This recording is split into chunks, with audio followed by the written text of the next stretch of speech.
Odoberajte kanál Politický Express a pravda vás už nikdy neobíde. Kauza rozuzlenie, kde bol obvinený spolu so svojím nástupcom Michalom Aláčom a ďalšími, bol len pokus ovplyvniť výsledok posledných parlamentných volieb. Tvrdí, že vtedy zlyhal premiér Ódor a prezidentka Čaputová, čo obom zazlieva. Situáciu vtedy využili, hoci informácie mali aj od SIS. Tvrdí, že tajná služba žiadne kompromitujúce materiály nevytvárala a ukazujú to aj listinné dôkazy, ktoré v kauze rozuzlenie existujú. V spoločnosti sa podľa jeho slov udržiaval naratív, že sú tu nejaké temné sily, ktoré bojujú proti vyšetrovaniu korupčných KÚZ, čo bol nezmysel. Nie len o kauzách renomé Slovenska v zahraničí, ale aj o súkromí sme sa rozprávali s bývalým riaditeľom Slovenskej informačnej služby Vladimírom Pčolinským. Po parlamentných voľbách 2020 ste sa na návrh Sme rodina stali riaditeľom SIS. Vo štvrtok 11. marca 2021 vás NAKA zadržala pre podozrenie z prijímania úplatku. 18. marca vás prezidentka odvolala. Bola SIS pod vašim vedením zneužívaná na politickú likvidáciu oponentov? Určite nie. SIS pod mojím vedením si plnila svoje úlohy tak, ako jej káže zákon. Nepamätám si, že by sa niekto z politických oponentov alebo aj z koaličných politikov sťažoval, že ho SIS nejakým spôsobom likviduje. Počas vášho pôsobenia sa začalo na verejnosti hovoriť o vojne v policajných zložkách. Začali ste ju vy a tajná služba. Podľa môjho názoru tá vojna začala, keď policajný prezident za čias ministra Mikulca a jeho šéf inšpekcie zriadili špecializovaný tím oblúk, aby preverili podozrenia o možných manipuláciách výpovedí trestných konaní. Až od tohto momentu nastali zásadné spory v rámci policajného zboru. Kto v období, keď ste šéfovali SIS, zneužíval policajné zložky proti oponentovi? Možno moja odpoveď niekoho prekvapí, ale nikto. Skupina policajtov a prokurátorov z úradu špeciálnej prokuratúry si len išla voľnú jazdu. Častokrát fungovali spôsobom, že si povedali, koho chcú dostať a hľadali čokoľvek, čo by sa na neho našlo. To nie je len nejaká moja domnienka, ale realita, ktorá je preverovaná v súčasnosti orgánmi činnými v trestnom konaní. Viem presne, o čom hovorím. Minulé volebné obdobie sa niektorí predstavitelia súčasnej vlády vyjadrovali v zmysle, že častokrát policajné zložky konali na pokyn Igora Matoviča a ďalších. Na rozdiel od predstaviteľov Smeru si to nemyslím. A to počas minulého volebného obdobia som bol obvinený a vo väzbe. Politici sa na práci polície, a to v dobrom aj v zlom, iba priživovali. Robila to aj významná časť médií. Odborne sa to volá škodlivé sektárske zoskupenia. Bolo by dobré, keby sa tomu niekto venoval. Kto z politikov sa najviac priživoval? Jednoduchšie, ako vysvetľovať zložitý program strany. Stačí si pozrieť mediálne výstupy z tej doby. Vieme, kto vyrábal Pexesá, kto odkazoval opozičným poslancom, nech šúchajú nohami a čakajú, kým si pre nich príde NAKA. Bolo tam x ďalších vecí. Vznikla aj veľmi nepríjemná vec, ktorú by som označil ako mediálna korupcia. Kedy vybraní ľudia z prostredia OČTK posúvali informácie neoprávneným osobám, čiže médiám. Bežalo tak online vyšetrovanie. Treba sa opýtať, prečo neprešiel polygrafom vtedajší šéf NAKA Ľubomír Daňko. Prečo neprešiel? To, čo som povedal predtým, naznačuje odpoveď na vašu otázku. Na druhej strane tieto médiá im v podstate poskytovali priestor na vyjadrenia, keď to potrebovali. Naplňal zákonné úlohy SIS a prišiel o renomé a kariéru. Na vaše miesto nastúpil Michal Aláč. Poznáte sa s ním dobre. Dnes sa s ním už poznám dobre. Aj keď nepoznám jeho rodinných príslušníkov, iba z rozprávania. Michal Aláč je veľmi vzdelaný, rozhľadený a rozvážny profesionál, ktorý je aj veľmi vtipným človekom. To, že naplňal zákonné úlohy SIS, ho v zásade pripravilo o kariéru a renomé. Dnes sa ukazuje, že jeho obvinenie bol vykonštruovaný nezmysel. Komunikovali ste s ním počas obdobia, keď bol šéfom tajných? Sporadicky áno. Tým, že som nemal možnosť mu odovzdať agendu, keď som odchádzal. Ste si to neskôr vynahradili? Áno. Niektoré veci som mu musel povedať, kto je kto v niektorých prípadoch, ktoré boli otvorené. Intenzívnejšie som s ním začal komunikovať potom, ako bol odvolaný z funkcie riaditeľa SIS. Boli sme spolu v jednej zločineckej skupine. Úsmev. Mali ste od neho informácie, na čom SIS robila? Respektíve zasahovali ste do chodu SIS, radili ste mu. Tým, že som bol riaditeľom SIS, videl som, čo sa deje na Slovensku a v zahraničí. Vedel by som odhadnúť 50% aktivít, ktorým sa SIS v danom momente venovala. Iné veci som neriešil. Som vo veku, kedy sa nemontujem do vecí, za ktoré nemám zodpovednosť. NAKA tvrdila, že SIS po nástupe Michala Aláča ďalej pracovala na kompromitácii policajných vyšetrovaní. Tajná služba nielen cielene vyhľadávala, ale aj vytvárala nepravdivé, kompromitujúce informácie týkajúce sa činnosti a osôb kooperujúcich v pracovnej skupine očistek. Vytvárala SIS kompromitujúce materiály. Nevytvárala. Ukazujú to aj listinné dôkazy, ktoré v kauze rozuzlenie existujú. A rovnako na to poukazuje aj fakt, že všetci 6 obvinení už nie sú obvinení. Generálna prokuratúra konštatovala, že celé obvinenie bola fabulácia založená na dojmoch a nie na dôkazoch. Aj toto tvrdenie, ktoré ste citovali, je úplne rozporované rozhodnutím generálnej prokuratúry. Ak SIS poskytovala OČTK alebo iným zákonným príjemcom informácie o dianí v policajnom zbore, tak to bolo len na základe nasadených informačno-technických prostriedkov, ktoré schválil súd. V máji 2021 sa začalo hovoriť o tajnej správe SIS, ktorá hovorí o manipulácii vyšetrovaní NAKA. Často ňou argumentovali politici Smeru a aj Smerodina. Čo bolo v správe? Správ bolo niekoľko. Keď som bol riaditeľom SIS, dával som v tejto veci aj trestné oznámenie. Rovnako som informoval pomerne široký okruh zákonných príjemcov. Po mojom zadržaní SIS posielala 1 alebo 2 obsiahlejšie informácie. Samozrejme poskytla súčinnosť aj policajnému zboru, keď si tým oblúk vyžiadal informácie a ITP, informačno-technické prostriedky poznámka. Red.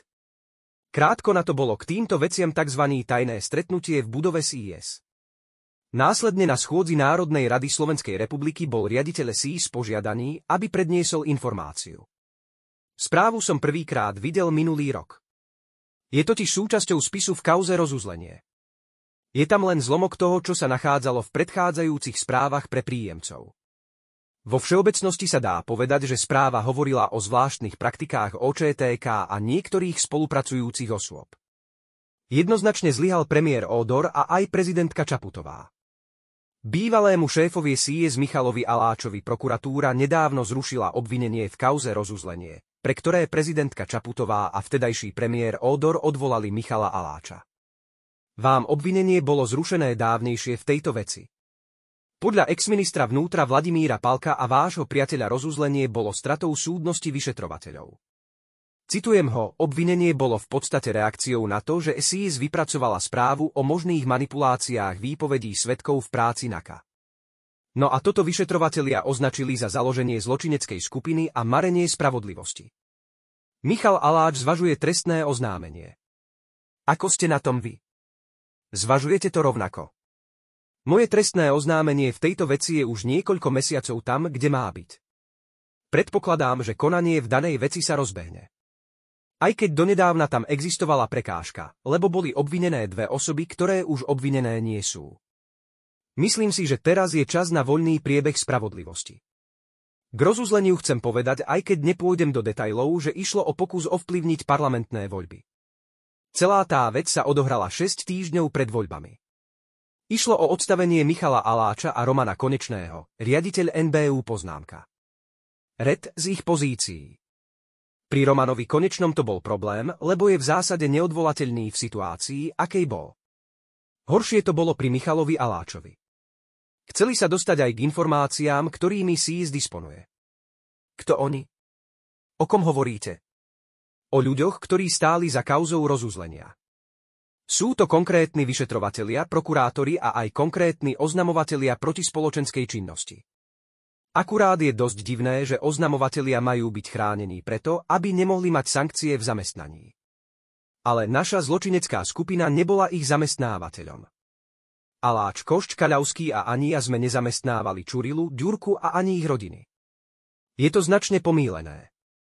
Ďalšia vec je, že bola snaha o nastolenie policajného štátu, kedy policajti s niektorými prokurátormi mali rozhodovať o tom, kto môže a nemôže kandidovať a kto môže byť vo verejnej funkcii. Súčasťou toho celého boli vybrané médiá. Z môjho pohľadu tu veľmi jednoznačne zlyhal premiér Ódor a aj prezidentka Čaputová. Ktorej politickej strane najviac vyhovovala kauza rozuzlenie? V spoločnosti sa udržiaval naratív, že sú tu nejaké temné sily, ktoré bojujú proti vyšetrovaniu korupčných káuz, čo bol nezmysel. Napríklad v kauze očistek, kde som mal údajne mariť vyšetrovanie, sám som bol poškodený. Prečo by som ako poškodený maril vyšetrovanie prípadu? Jednoznačne to malo prospieť tým, ktorí by zachovali existenciu NAKA v takej podobe, v akej bola. Rovnako to platí aj pre úrad špeciálnej prokuratúry. A prípadne, aby vedeli nástrojmi trestného konania robiť politiku a aj personálnu politiku v bezpečnostných zložkách. To znamená, že súčasnej opozícii. Áno, súčasnej opozícii. Je dôležité ešte povedať, že pre niektorých predstaviteľov, napríklad policajného prezidenta Hamrana, ktorý sa výrazne mediálne angažoval v bielej košeli, to bol odrazový mostík do politiky. Boli v tom čase Zuzana Čaputová a Ľudovít Ódor tendenčne informovaní a preto Aláča odvolali. Mali informácie len z jednej strany. Nie. Mali informácie aj ze SIS. Informácie dostávali.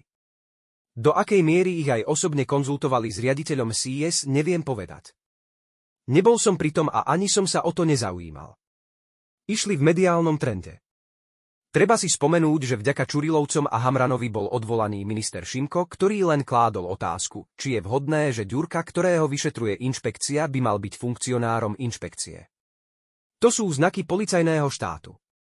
Zneužili vtedajší premiér a prezidentka túto situáciu? Využili ju. Urobili aj jednu pozitívnu vec. V čase, keď Michal Aláč išiel vypovedať, tak zasadala Bezpečnostná rada. A po nej prezidentka povedala, že ak by bol daný návrh na väzbu Michala Aláča a súd by povedal, že stíhanie je nedôvodné, v tom prípade by pristúpila k personálnym výmenám v Policajnom zbore Slovenskej republiky. Fungovala úradnícka vláda a ona mala takéto možnosti. Zľakli sa. Hoci taký návrh bol už napísaný. Vyhotovoval sa v čase, keď som bol na výsluchu a Michal Aláč bol v policajnej cele. Nakoniec si to nelajsli, báli sa súdu. Ak by ten rozhodol, že je to nezmysel, tak prezidentka by musela odvolať vedenie policajného zboru. Práve to vedenie, ktoré na tlačovke s obrázkom Jána Kuciaka a Martiny Kušnírovej hovorilo o temných silách. Bol to vymyslený balast, ktorý zároveň poskytoval paralelnú obhajobnú líniu pre Čurilovcov. Čo bolo konštatované aj v rozhodnutí generálnej prokuratúry. Zazlievate premiérovi Ódorovi a prezidentke Čaputovej, že nepostupovali inak a boli vtiahnutí do jednej z bitiek policajných zložiek. Áno, zazlievam. Boris Beňa pred rokmi stratil pud seba záchovy. Vo vyšetrovacej väzbe ste strávili 175 dní pre podozrenie zbrania úplatku. Proti vám vypovedá váš námestník Boris Beňa. Stretli ste sa s ním odvtedy? Nie. Naposledy som ho videl 1. decembra 2020, teda deň predtým, ako bol zadržaný. Odvtedy som sa s ním nestretol. Nepotrebujem vyhľadávať jeho spoločnosť, aj keď vzťahy predtým sme mali dobré. Zároveň vyšetrovateľ neumožnil, aby som sa zúčastňoval na úkonoch so svedkami v mojej trestnej veci. Stretávali sa s ním moji právni zástupcovia počas výsluchov. V apríli ho zadržali v Konžskej demokratickej republike údajne pre špionáž. Svedčí vo viacerých kauzách a aj proti vám spolu s Ľudovítom Makoom pre úplatok. Mnohí predpovedali, že celý váš prípad to skomplikuje. Čo to vo vašom prípade znamená? Pomôže vám to? Nie. Myslím si, že potom, ako Boris Beňa dosiahol vek 40 rokov, dnes už má okolo 52 rokov, stratil pud seba záchovy. Čo sa vtedy stalo? V tom čase prešiel do SIS a robil tam niektoré veci, za niektoré bol už odsúdený. Niektoré sa ešte nevyšetrujú, lebo nebola vôľa. Dostal podmienku a odišiel za hranice. O tom, že nemá pud seba záchovy, svedčí aj fakt, že sa vyberie do Demokratickej republiky Kongo.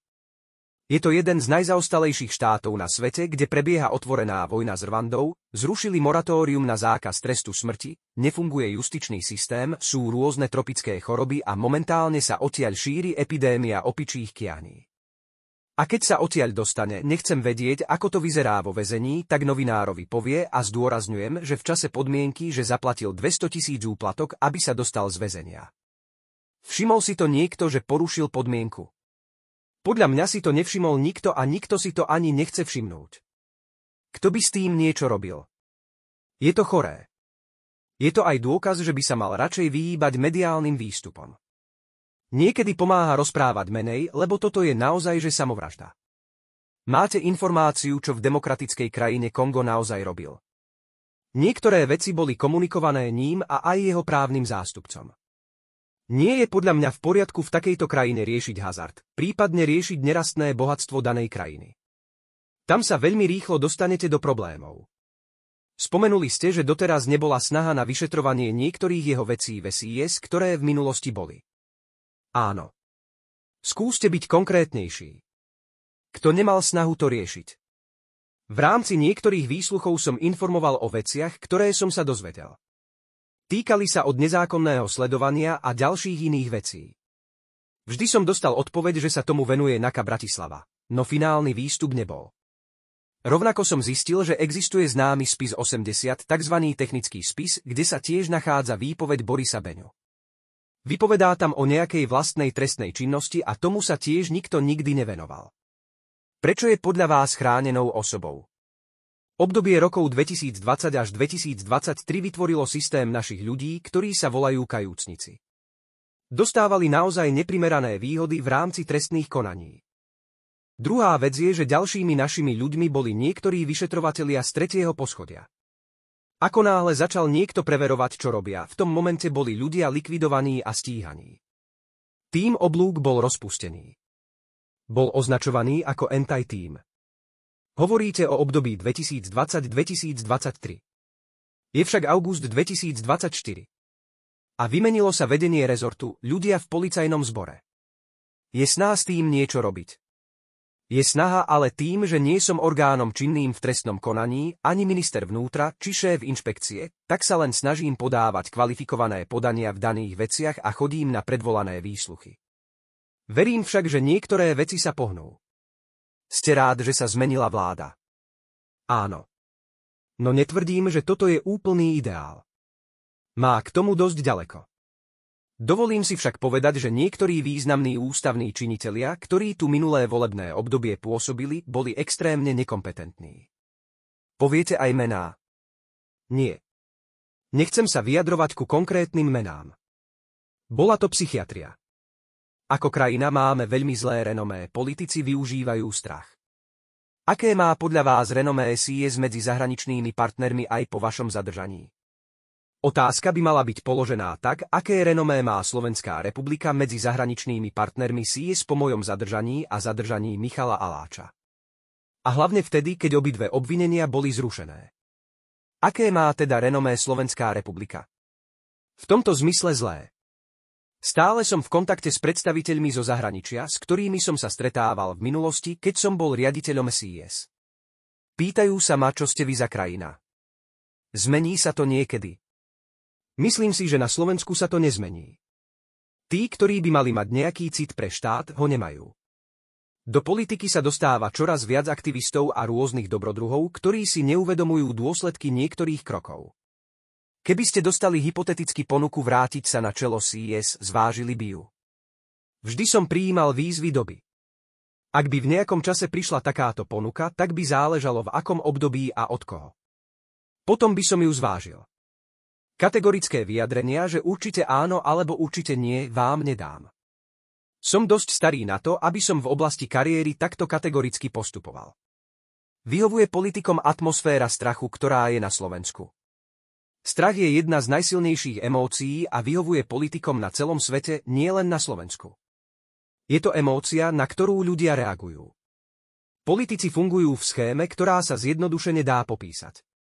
Ide o prenasledovateľa, obeť a záchrancu. Prenasledovateľ je konkurenčný politik, obeť je vždy volič a záchranca je ten politik, ktorý emóciu strachu vzbudzuje. Strach musí personalizovať do osoby svojho politického súpera, aby to malo zmysel. To znamená, že pre voličov Smeru je strach progresívna ideológia a stelesnením sú mimovládky a PS. A platí to samozrejme aj pre druhú stranu. Pre voličov PS či SAS je hrozbou Smer, mafiánsky štát a Slovensko ako súčasť Ruska. Je to vec, ktorá funguje a mobilizuje voličov. Je to oveľa jednoduchšie, ako vysvetľovať zložitý program strany.